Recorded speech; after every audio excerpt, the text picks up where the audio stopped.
It's a huge privilege to be here. I'm very grateful that, as I've said to a few of you beforehand, this is the first international trip I've made since a visit to Berlin in February, when I was meeting with some of the representatives from the HRK. And what I want to talk to you about today is the mission of the organization I run, The Conversation. And that mission is to democratize knowledge. Now, The Conversation is a digital news publisher.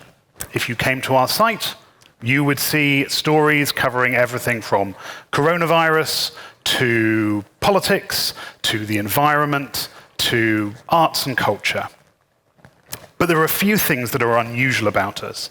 And I'm going to talk to you about the reasons behind some of those unusual things and what that means for us today, and potentially what some of you can learn from in the future. So the origins of The Conversation are in Australia. Andrew Jaspin is an experienced news editor. He edited the Observer newspaper in the UK and the Melbourne Age in Australia, amongst others. And he saw market failure in journalism. When he left the Age in the late 2000s, he was spending some time at the University of Melbourne. And he was thinking about two fundamental problems he saw in journalism. Because without journalism, there is no public information. And having access to that information is so vital to democracy. We ask voters to make decisions. We ask politicians to decide on policies. If they don't have high-quality information to help them make those decisions, we all suffer. So, the two problems he saw. The first was a reduction in the capacity within the wider journalism ecosystem. This is something that won't be new to any of you here, to any of you watching online. The last 20 years have seen a contraction in the industry. Even as new providers have emerged and grown, the number of journalists employed have declined. I've just pulled out a small number of headlines talking about the number of jobs lost. And one of the things that particularly concerned Andrew was that the jobs that were being lost were the specialists.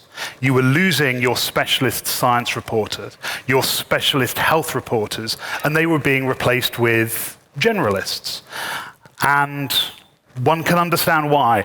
Before I ran The Conversation, I've been at the AP and the BBC, and I totally understand when you are facing enormous financial pressures, when you try to unlock efficiencies, you try new models for doing things, but you're losing that knowledge, those relationships, that specialism. And the second issue he saw, Jeff talked about earlier on, and we've heard about throughout this morning, is the further decline of trust in journalism. I mean, this is news from the Reuters Institute, which looked at how much do people trust journalists, how much do people trust news. And across a whole range of markets, trust is down. This is in just the 5 years from 2015 to 2020, but it's a problem that goes back a long way before then. The only country that saw an increase in that period was Spain. But Germany, the UK, the US, even before the term fake news was coined, people weren't trusting what we were producing. And trust is not just limited to journalists. This is from the Edelman Trust Barometer, which every year looks at where the public sees trusted institutions. Who do they believe are making the right decisions? And it's pretty depressing reading. Right down there in that bottom left corner, journalists only marginally more trusted than politicians, and business leaders similarly. There is a real issue when people don't believe that journalists, politicians are not making decisions for the right reasons. But perhaps as a hint where I'm going with this, you can see up in the top right corner, doctors, scientists, even before coronavirus, were trusted to do the right thing, to provide honest, accurate information. So those were the two issues facing journalism. But Andrew was spending time in the University of Melbourne, and he saw a further problem but he thought in solving that problem, this might allow him to come up with a solution for all three.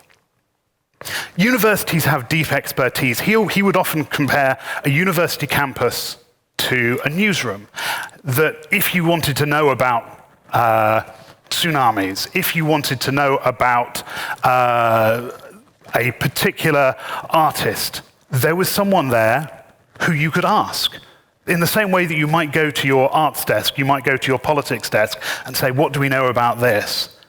A university is an enormous newsroom, he would say. And even if they don't have the experts, they are part of a global network. They know all of the other experts. And so if there was a way of tapping into that knowledge, this was something that could significantly improve the quality of public debate. But this information wasn't getting out. It was trapped for several reasons. The first is that academic knowledge is tied up in journals, and a lot of those are trapped behind paywalls. It's a bigger topic for another day, but 50% of all research is published in journals controlled by just 5 organizations. And if your university library is not paying tens or hundreds of thousands of dollars to subscribe to those journals, you can potentially not even read the academic research that your own institution has carried out. It's been exciting over the last 3 or 4 years to see the rise of open access and Plan S, and the way that a number of large funders of research have increasingly said, if we're going to fund this work, it must be published somewhere that everyone can access it for free. There are still some challenges with that model, but it is built on this fundamental idea that the information is funded by the public and should be accessible to the public. But is it? Because Jeff was talking about preprints and how they've been a way for scientists, health researchers to share information more rapidly during the coronavirus. But how many of you regularly look at academic journals? How many of you regularly see preprints? The information, even if it is accessible, it's not accessible. It's not presented in a form that allow you or politicians to make better decisions. There's a breakdown in trust between the academics themselves and journalists. So many academics I've spoken to have said, well, I'm nervous about talking to the press because my work gets misrepresented. It's presented as being definitive. It's me saying, well, that's wrong and this is right. It's saying, I found the cure for cancer when we found something that shows promise, but nothing can be quite that clear cut. And so they withdraw from those discussions. And so Andrew started to think. He was talking to a number of academics who said, I want to share my research with the public, but I don't want to sit across a table with you where you interview me and then you write what you think I've said. I want you to sit alongside me and we write this together. And that's where the conversation came from. It launched originally in Australia in 2011, it spread to the UK in 2013, and we now operate 8 editions around the world. To date, we've published more than 100,000 stories by more than 60,000 academics. And these are academics writing in their own words. I said at the beginning there's some things that are unusual about what we do. If you come to our site, if you read a health story, a politics story, an art story, the byline you will see on it is the academic. They are the ones who produced this research, and it is their expertise, their knowledge that we want to bring to the public. But at the core of what we do is a partnership. It's not just the academics. We all know that academic language, the kind that ends up in those journals, is not accessible to the general public. It's the two working together, those two sitting behind the same desk. So I'm going to show a quick video that just explains that editorial process. Here at The Conversation, we have a unique editorial process that ensures we can get the best, most reliable information to our readers. Our authors are people who really know what they're talking about. Academics and researchers writing in their area of expertise. Ideas for stories come from our readers, authors, and editors. Most often, an editor scans the news to find a topic on which an academic might shed some light, and then finds the right person to answer the questions that readers might have about the larger story. Other times, academics send in ideas via our website.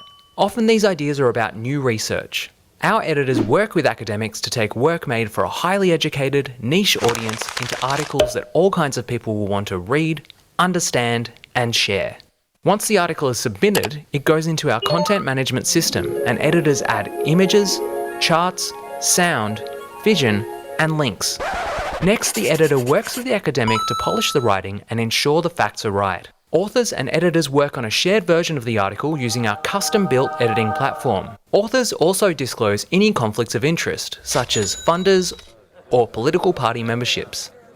These disclosures are published alongside the article to ensure full transparency. Once published, articles are made available through Creative Commons license to thousands of media sites that republish our content. And we make it easy for media, researchers, and others to contact authors after publication. Our only agenda is to inform the public and share academic expertise. Visit theconversation.com for more. So that's how we work. Again, I'll come back to my starting point. We are unusual. One of the other things that's unusual about us is our business model. We're a network of charities or non-profits, that we are not set up as part of a larger media organization. We exist purely for this mission to democratize knowledge. We exist to take that knowledge that is locked away in academics' minds within universities and take it to the widest possible audience. So where does the money come from? Well, a large part of it comes from the universities themselves. The reason they do that are, I think, threefold. The first is that a lot of them believe in this mission. They are institutions that value knowledge. They know how important it is for the public to understand things. It allows them to attract more academics, attract more students, and they recognize it's a good thing for society. When I see vice-chancellors, they are the people that I want to buy into the vision. There's also a more tactical reason. A lot of universities increasingly are assessed by the quality of their research, and one of the measures that is used is what we call impact. How has your research changed something in the world? It's all very well doing a piece of work, but then it gets put on a shelf and never seen again. That funders are interested in seeing research changing minds, changing policies, changing behaviors.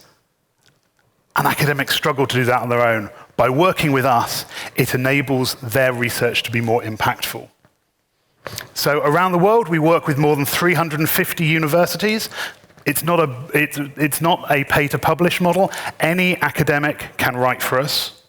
We do provide training and some other benefits for member universities. We also receive money from a number of philanthropic organizations and grant awarding bodies. Some of these are those that fund the research itself, like the Wellcome Trust or UKRI. Others, like the Gates Foundation that enabled us to launch our African edition a few years ago, are an organization that just wants that knowledge to be accessible in those communities. The final thing that I think is really exciting is, having built this platform, we're now able to go to our readers and say, help us take it further. This is something that has grown in the last 2 or 3 years to now accounting for about 25% of our income. There is no paywall, there's no ads on the site, but the people who read our content, we go to them and say, help us do more of this, and I'm really delighted that they do. I mentioned in the video, everything we publish is published under a Creative Commons license. That means it is free for anyone here, anyone online, to republish it themselves. It's in the spirit of the open access publishing that I talked about with academic knowledge, but it's really important. We can't rely on the public always knowing that they should come to us to find out about things. In the UK, our stories appear in the Daily Mail, in the Sun, perhaps titles you might not necessarily associate as places you would hear directly from academics.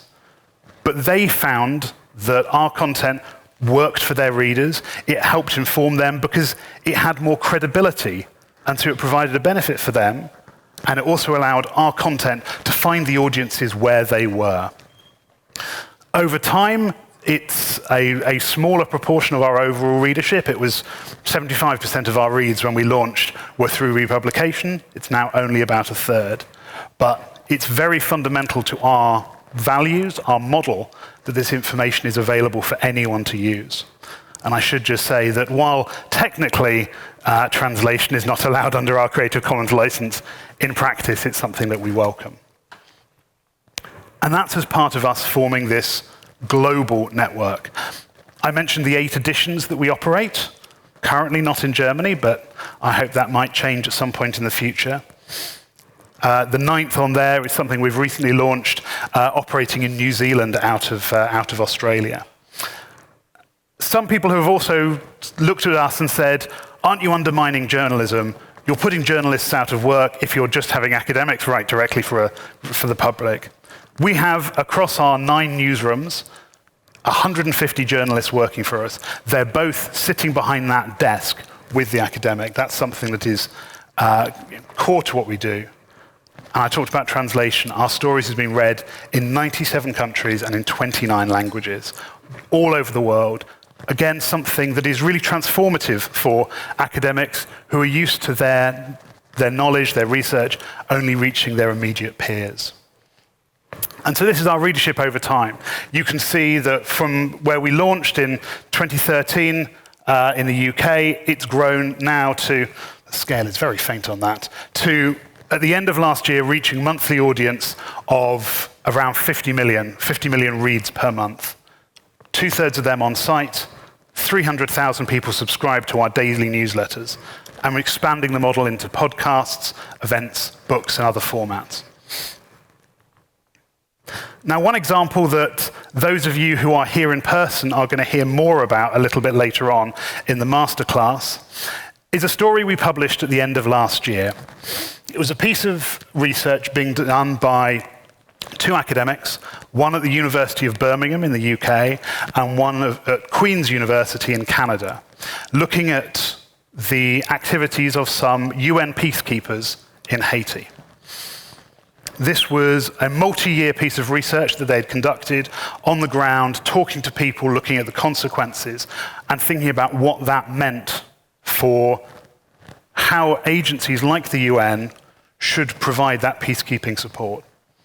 But the journal they were planning on publishing in, each story is read by an average of 250 people. And this is important. This is about lives and really fundamental changes of how government operations and so on should work.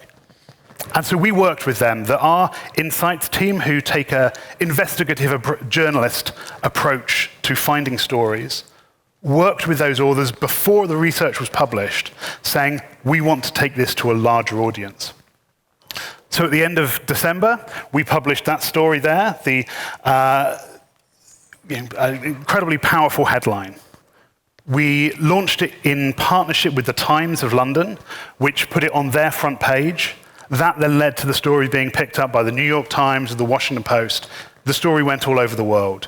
On our site alone, it was read 100,000 times, but we think the story probably touched 1 million people eventually. And it had results, the impact I was talking about earlier on. As a result of the work that we did with those academics, there was a response from the Haitian government. The UN announced an inquiry. Would that have happened if it had been published in that journal? Perhaps, but probably not as quickly. That we were able to get the public behind this story, and that's the unique platform that we provide. So that's probably where I would have stopped if I had delivered this speech when I was first asked to do it back in February. But it feels like we're in a different era now.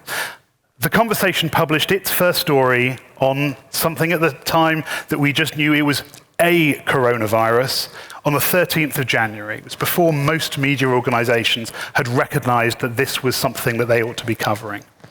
Since then, I think we've published close to 2,000 stories across multiple countries, across different languages. Some people have said, is this an opportunity for the conversation? We're enormously fortunate. We don't carry advertising. Our revenue has held up over the last 6 months. We haven't had to make the cuts that so many other news organizations have made. And I don't think that it is an opportunity. I don't like that word.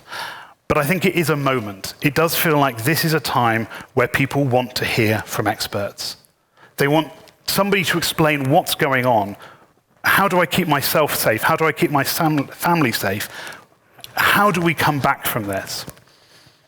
And so the stories that the conversation has published have spanned from how do you develop a model for a pandemic? How should you be washing your hands to stop the virus coming into your home? All the way through to what great works of art have emerged from previous periods of quarantine? How has the world built back after previous devastating incidents? It's been enormously gratifying to see that at this moment, the public really does want to hear from experts. That it's been fascinating hearing about the coronavirus update, because I think it demonstrates that the public wants to hear from academics. We don't have to necessarily dumb it down for them. We just have to make it accessible. So for us, it meant in March alone, our stories were read more than 100 million times. I realized that every news organization saw their traffic increase throughout that period. But this is 106 million stories written by academics, talking in their own words for a public that really craved that sort of direct access to that sort of knowledge. So what next? My job is to think about the future of the organization. We can't sit still. The recent months have been a focus on how do we take these people who've encountered the conversation for the first time? How do we keep them coming back? How do we build a relationship with them?